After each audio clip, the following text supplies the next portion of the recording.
The procession advanced into the shattered villages and cities of Malta, where chaos reigned in the wake of the siege. Smoke still clung to the streets, and the cries of the displaced echoed through broken stone and hollow sanctuaries. 4 forces now scoured the land with equal desperation: the heretic legion, the demons of the court, the soldiers of the Kaiser, and the Fleet of San Nikola. All sought the same prize, the relic of Saint Mark.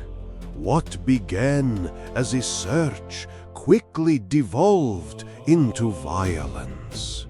The procession came face to face with the Prussian soldiers of New Antioch, and a skirmish ignited in the streets. Both sides seized fleeing civilians, demanding answers, grasping for any scrap of knowledge that might reveal the relic's location. It did not take long for the truth to reveal itself. The Prussians were not here to save. Before Bianca's eyes, a cleric of their order executed a civilian without hesitation, denying the procession any chance of gaining information. In that moment, something within the Domina Maris broke. Men who claimed to serve God, slaughtering his flock. Unacceptable. Elsewhere on the battlefield, Alonzo attempted to intervene as a Prussian soldier moved to apprehend another civilian. He fired, but his aim faltered. The shot struck the innocent. The man fell. Alonzo hesitated just long enough. A sniper priest answered with divine precision. The round struck true. Alonzo fell from the fight. The battle descended into chaos. Steel met steel. Faith clashed with fanaticism. At the center of the town stood a lone, gnarled tree, its roots tearing through stone, its presence unnatural. It was here the truth was revealed too late. The relic of Saint Mark lay hidden beneath its roots. The fighting intensified, but fate had already turned. The Prussians secured the relic.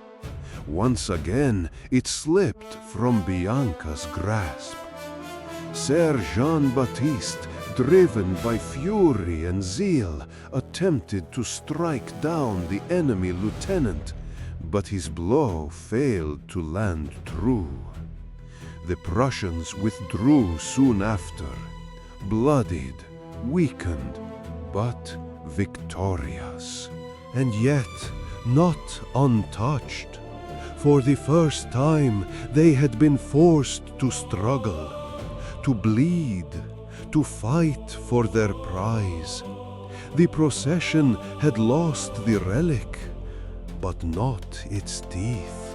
In the aftermath, the cost was counted.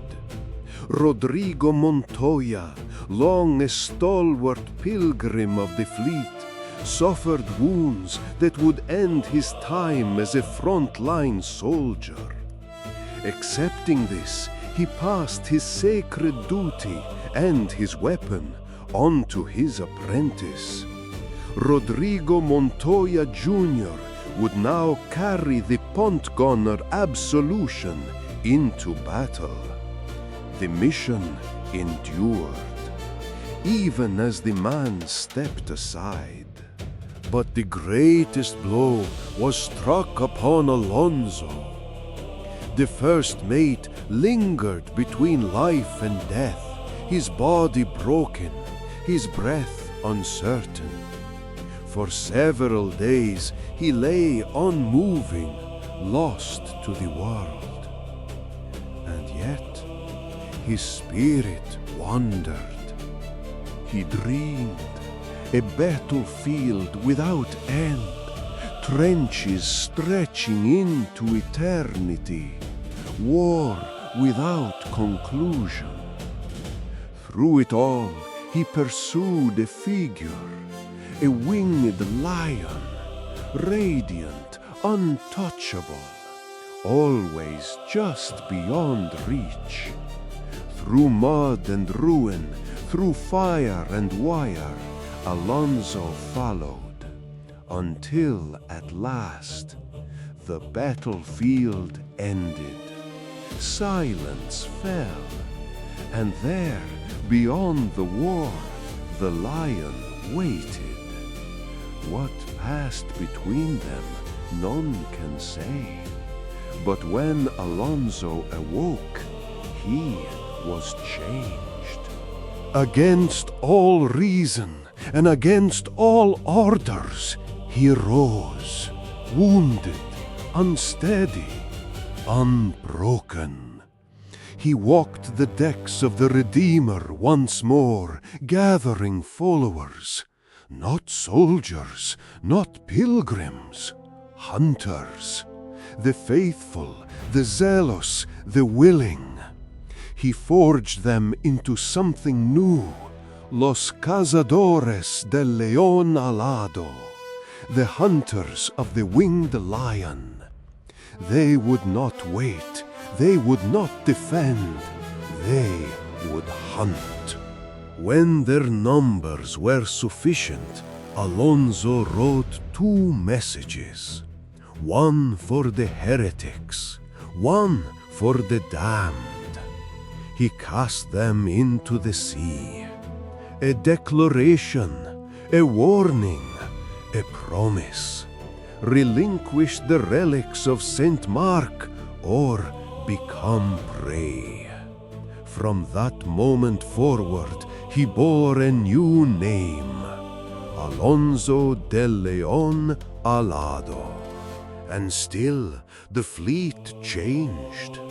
From the drifting waters of the Mediterranean came another soul, a lone marksman in a one-man vessel, silent, unyielding. He had waged his own private war, picking off heretic ships from afar, guided by nothing but purpose. He gave no name, spoke no oath. But when brought before the Fleet of San Nikola, he accepted. His purpose remained unchanged, to kill as many heretics as God would allow. They named him Uriel's Wrath. The fleet endures, bloodied, fractured, but no longer passive. The hunt has begun. Pro Dea et Mari.